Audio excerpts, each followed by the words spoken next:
नमस्कार, इस खास बुलेटिन में आपका स्वागत है। मैं हूं रुचि शर्मा। गुरुवार को एशियाई सुबह के ट्रेड के दौरान बिटकॉइन गिरकर $58,990 पर आ गया, जो पिछले 24 घंटों में 4% की गिरावट है। क्रिप्टो प्रमुख कंपनियों में गिरावट के बीच BTC सबसे बुरी तरह प्रभावित हुआ।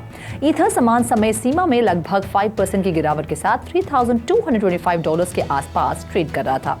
ये गिरावट US स्पॉट BTC ETF द्वारा 5 दिनों की इनफ्लोज के टूटने के बाद आई, जिसमें मंगलवार को $13 मिलियन का आउटफ्लो दर्ज किया गया।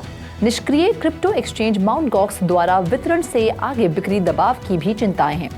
QCP कैपिटल ने कहा, माउंट गॉक्स रिलीज भी इसी हफ्ते होने वाली है। 140,000 BTC तक के इस ओवरहैंग का मार्केट पर असर जारी रहना चाहिए, खासकर जब से सटीक रिलीज शेड्यूल अभी अज्ञात है। ज्यादातर लार्ज कैप ऑल्टकॉइंस लाल रंग में अच्छी तरह से ट्रेड कर रहे हैं। उदाहरण में BNB शामिल है, जो 2.2% नीचे है, SOL 1% नीचे है, डोज 1.4% नीचे है, पेपे 5.6% नीचे है। हालांकि कुछ ऐसे भी हैं जो गिरावट को रोकने में कामयाब रहे और स्थिर बने रहे। उनमें से एक है XRP के हरे रंग में ट्रेड करने का प्राथमिक कारण रिपल और United states securities and exchange commission के बीच मामले से संबंधित अपडेट जुड़ी हुई है।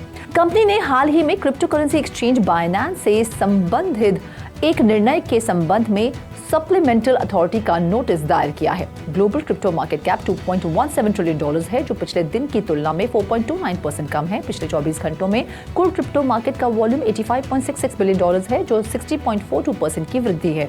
DeFi में कुल वॉल्यूम वर्तमान में $6.96 बिलियन है, जो कुल क्रिप्टो मार्केट 24 आवर के वॉल्यूम का 8.13% है। सभी स्टेबल कॉइन्स का वॉल्यूम अब $80.11 बिलियन है, जो कुल क्रिप्टो मार्केट 24 आवर के वॉल्यूम का 93.53% है।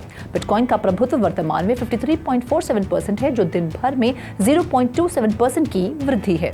गाला गेम्स एक वेब3 और ब्लॉकचेन गेमिंग फर्म ने गाला टोकन विकसित करने के लिए हांगकांग बेस्ड वेंचर कैपिटल और गेमिंग फर्म एनिमोका ब्रांड्स के साथ साझेदारी की है। साझेदारी का उद्देश्य ऑल्ट कॉइन्स के साथ यूजर्स के अनुभव को बेहतर बनाना और क्रिप्टो करेंसी की स्थिर ट्रेडिंग सुनिश्चित करना है। लिक्विडिटी प्रोविजनिंग सर्विसेज प्रदान करने और गाला टोकन के व्यवस्थित व्यापार की सुविधा के लिए एनिमोका ब्रांड्स को गाला के ट्रेजरी से गाला टोकन प्राप्त होंगे। VC फर्म गेमिंग इकोसिस्टम के मूल ब्लॉकचेन गाला चेन का वैलिडेटर बनने की भी योजना बनाई जा रही है।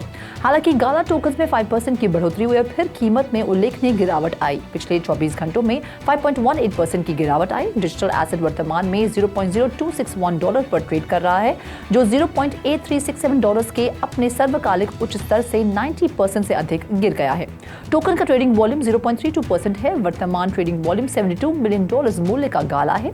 गेमिंग टोकन का मार्केट कैप $837 मिलियन है, जो इसे मार्केट में 81वां स्थान देता है। एक महत्वपूर्ण कदम में भारतीय क्रिप्टो करेंसी एक्सचेंज CoinDCX ने एक अज्ञात राशि के लिए दुबई स्थित बिटओएसिस का अधिग्रहण किया है, जो मध्य पूर्व और उत्तरी अफ्रीका क्षेत्र में अपना पहला प्रवेश है। बुधवार को घोषित अधिग्रहण से मीना में अपनी उपस्थिति को गहरा करने की बिटओएसिस की योजनाओं को बल मिलेगा।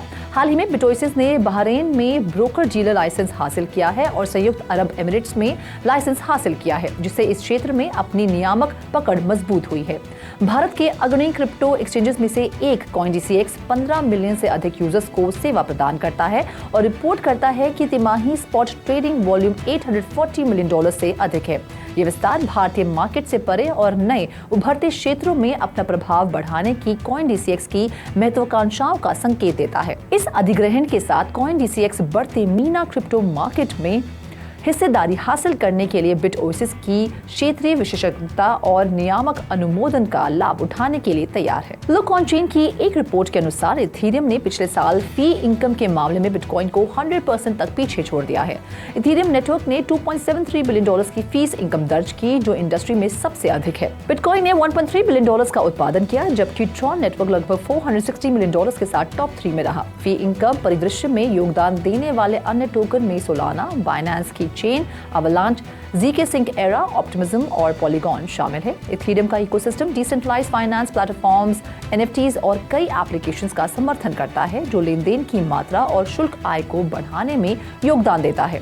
इसने ETH को बिटकॉइन की तुलना में अधिक वर्सेटाइल और व्यापक रूप से उपयोग किए जाने वाले नेटवर्क के रूप में स्थापित किया है। बिटकॉइन का रेवेन्यू हालांकि अभी भी $1 बिलियन से अधिक है, मुख्य रूप से मूल्य के डिजिटल स्टोर और विनिमय के माध्यम से रूप में इसकी भूमिका से प्रेरित है। एंड्रयू टेट द्वारा बनाए गए डैडी टेट मीम कॉइन में पिछले 24 घंटों में 40% की वृद्धि देखी गई है। बावजूद इसके बिटकॉइन का मूल्य $60,000 से नीचे गिर गया है। डैडी का मार्केट कैप कुछ समय के लिए $100 मिलियन के माइलस्टोन को छू गया, जिससे ये दिन के टॉप परफॉर्मर में से एक बन गया। डैडी के लिए गति तब शुरू हुई जब टेट ने एक वीडियो प्रसारित कर डैडी होल्डर्स से अपने विश्वविद्यालय द रियल वर्ल्ड में दाखिला लेने का आग्रह किया। टेट ने क्रिप्टो स्पेस को ठीक करने के उद्देश्य से एक प्रमुख घोषणा को छेड़ते हुए डैडी संचय के लिए 72 घंटों की विंडो निर्धारित की। रियल वर्ल्ड ने यह भी घोषणा की कि टेट विशेष रूप से अपने छात्रों के लिए एक अनुचित लाभ का खुलासा करने के लिए लाइव होगा। Crypto currency exchange Bitget India में एक रेगुलेटेड प्लेयर बनने का लक्ष्य रखता है। कंपनी इंडिया के फाइनेंशियल इंटेलिजेंस यूनिट के साथ लाइसेंसिंग रिक्वायरमेंट्स के बारे में चर्चा कर रही है। इंडिया एक विशाल बाजार है जहां दुनिया के लगभग 5 में से 1 व्यक्ति इस देश से है। बिटगेट अपने प्लेटफॉर्म को कंप्लायंट बनाने के लिए रेगुलेशंस का पालन करते हुए अपने यूजर्स की सेवा के लिए प्रयत्न कर रहा है। इंडिया में अपनी स्थिति बनाने के लिए Bitget users awareness campaigns launch कर रहे हैं और verifiable proof of reserves data और फंड स्टोरेज इंफॉर्मेशन को एक्सेस करके ट्रांसपेरेंसी बनाए रखने की कोशिश कर रहे हैं। एक्सचेंज ने लिथुआनिया और पोलैंड में virtual asset service provider licences प्राप्त किए हैं और ट्रेडर्स के लिए सिक्योरिटी कंप्लायंस को सुधारने के लिए illicit use of digital asset को रोकने के लिए mandatory know your customer procedures implement किए हैं। Seychelles based crypto currency exchange KuCoin के एक इंडस्ट्री एस्टिमेट के अनुसार ओवर 115 मिलियन इंडियंस ने अब तक क्रिप्टो करेंसी में इन्वेस्ट किया है। 2030 तक इंडिया से क्रिप्टो करेंसी में इन्वेस्टमेंट्स का टोटल मूल्य $241 मिलियन लगभग 1900 करोड़ रुपीस से पार हो जाएगा। लेकिन जब से यूनियन गवर्नमेंट ने क्रिप्टो करेंसी टोकन्स की ट्रेडिंग के माध्यम से कमाए गए सभी प्रॉफिट्स पर 30% कैपिटल गेन्स टैक्स अनाउंस किया है, तब से इंडिया में क्रिप्टो करेंसी इन्वेस्टमेंट्स पर प्रभाव पड़ा है। जो इंडियन यूजर्स अब भी क्रिप्टो करेंसी ट्रेड कर रहे हैं, उन्हें सेंट्रलाइज्ड क्रिप्टो एक्सचेंजेस जैसे वजीर एक्स और CoinDCX पर 10,000 रुपीस से ऊपर के किसी भी क्रिप्टो टोकन परचेज पर 1% tax deducted at source rate का सामना करना पड़ता है। 2021 के दिसंबर क्वार्टर में भारत के 67% क्रिप्टो इन्वेस्टर्स क्रिप्टो टोकन्स में और अधिक इन्वेस्टमेंट्स करने के इच्छुक थे। ये संख्या जून क्वार्टर तक लगभग 20% तक गिर गई थी। लगभग 1/3 क्रिप्टो इन्वेस्टर्स भी सरकारी रेगुलेशंस के बारे में चिंतित हैं, जो उनके इन्वेस्टमेंट्स को रोके हुए हैं। देश के एक्टिव क्रिप्टो इन्वेस्टर्स अपने इन्वेस्टमेंट्स को ग्लोबल एक्सचेंजेस जैसे बाइनेंस, यूएस बेस्ड क्रैकन और क्यूकॉइन खुद पर माइग्रेट कर रहे हैं ताकि क्रिप्टो ट्रेड्स पर टीडीएस रेगुलेशन से बचा जा सके। ड्राफ्टकिंग्स एक डेली फैंटेसी स्पोर्ट्स और स्पोर्ट्स बेटिंग साइट को बायर्स द्वारा फाइल की गई एक क्लास एक्शन लॉसूट को डिसमिस करने के लिए मोशन डिनाई कर दिया गया है, जो उनके नॉन फंजिबल टोकन्स के खरीदार हैं।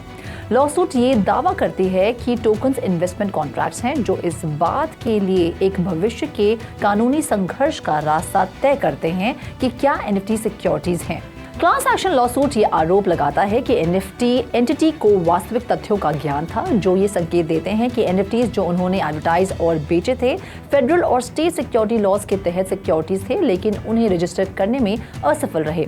प्लेंटिफ एक ज्यूरी ट्रायल और खुद और अन्य क्लास मेंबर्स के लिए रिसेसरी डैमेजेस और इंटरेस्ट का रिवॉर्ड मांगता है।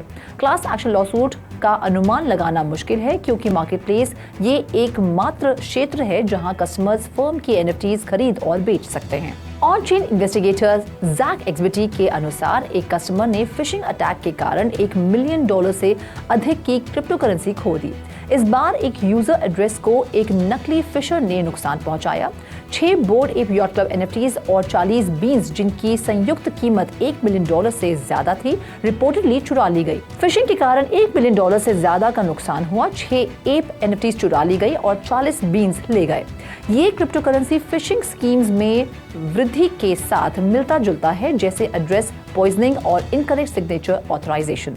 सिर्फ जून में ही लगभग $170 मिलियन वर्थ की क्रिप्टो करेंसी फ्रॉड और साइबर अटैक के कारण खो दी गई।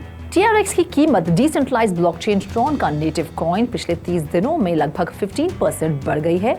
अपने मार्च से अब तक के सबसे ऊंचे प्राइस लेवल को छूती है। प्राइस रैली 29 मई को शुरू हुई जब ऑल्ट कॉइन ने अपना ईयर टू डेट लो $0.11 को फिर से देखा।